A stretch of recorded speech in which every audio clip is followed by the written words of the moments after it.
All right, I'm here with Jonathan Mamora, who just gave an incredible and exhausting performance. Rachmaninoff, Scriabin, Vine.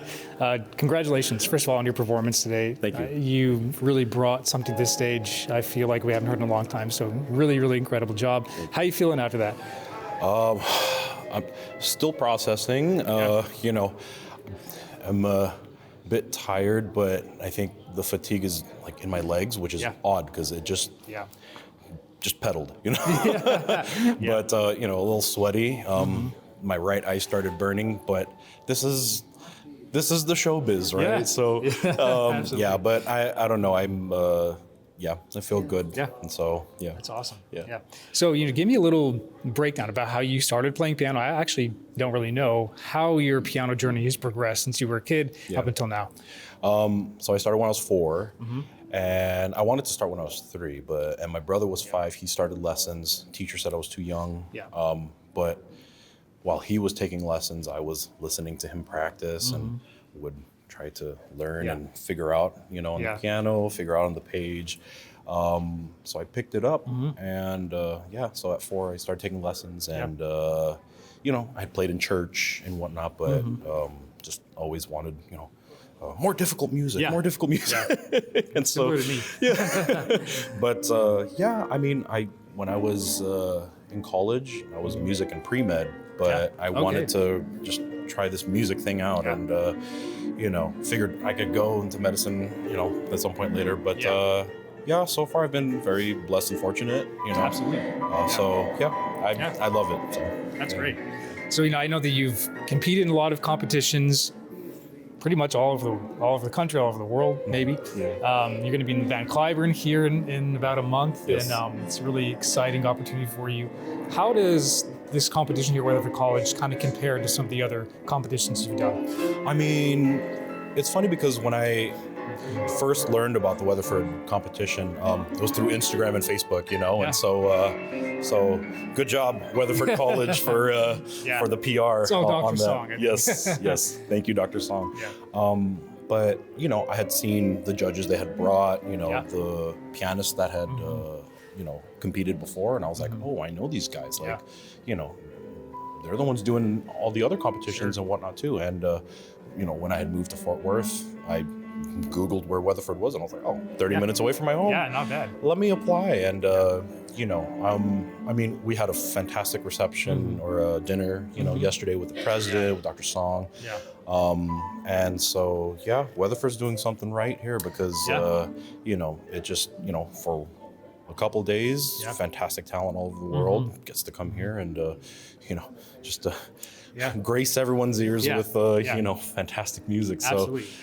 Right here in little Weatherford, Texas. And that's kind of the crazy thing is, it's like we're not New York, we're not Dallas or Fort Worth, just right here, kind of this little town. So and it's fantastic. I mean, Weatherford College, well, this program is an all-Steinway school, and they've brought in judges from such renown and from fantastic institutions. So it's again, Weatherford is doing something right. So, I agree. A couple other questions. I have, we're similar in the fact that we're both church musicians, as well as, classical pianists and teachers. And I wanted to ask you this question because there's not a whole lot of people, I think, that bridge the gap between kind of the classical world competition and it's, playing at this level, as well as being in church and being musicians. So what is it like, playing at church versus being on stage like this and performing repertoire? For me, at least, it's totally different worlds, and the way that I feel when I play church is very much a different experience than if I'm like playing here on stage. So what is that like for you? Absolutely. I grew up playing piano because my father wanted me and my brother, and then also eventually my sister to be involved in the church and play music and whatnot. Probably keep us busy. But something I found with playing at church is, and I think maybe I've evolved in this way, is that it's very different contexts. The sort of intention behind the music is the same, but with kind of different perspectives, and something I found growing up, in the church and playing in the church was, well, on the one hand, you improve your sight reading because sometimes you don't know what you're going to play until they call the number in the in the hymn book, and you're like, what is this? No one knows what this is. And so it's trial by fire, improvisation too, which is something that isn't really taught anymore. And absolutely. The greats from centuries past, they all knew how to improvise and whatnot. And so kind of I found that playing at church kind of helps to complete my musicianship in a way. And I think,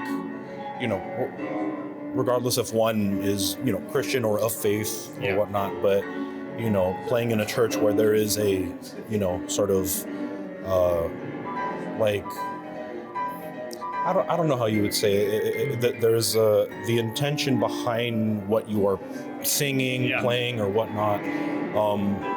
I find that helped me translate how I brought intention in, playing classical music. Absolutely. Because where in the church maybe you're, singing these for praising God and whatnot, maybe a particular Bach fugue or some Scriabin thing, you have to think about what the story is or what the intention, the sentiment behind all of it is. And so it kind of, that's how I see the bridge between them. And I think that they're, they kind of go in tandem. Plus, if you get a good church gig, you can pay your bills. So that's true.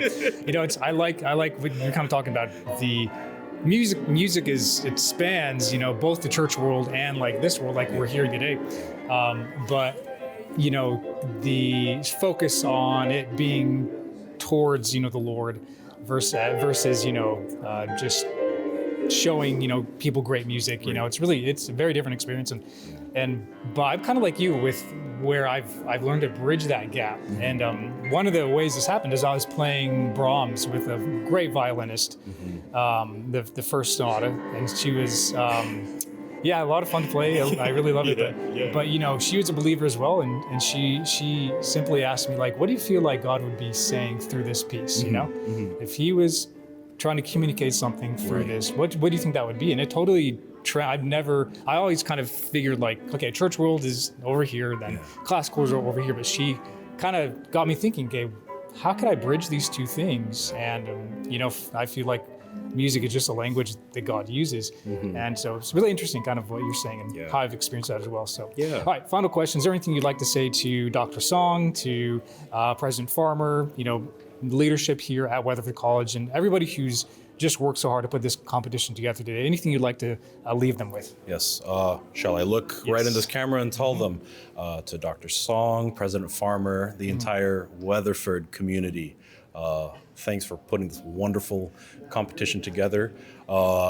Selfishly, I, get to be here and see some old friends, make some new ones, listen to some fantastic music. But again, you are doing something right here at Weatherford, and it's just a fantastic opportunity to be a part of this competition. So thank you. All right, thank you so much, Jonathan. Appreciate you. Great performance again, and we hope you come back someday. So. Thank you so much. Yeah.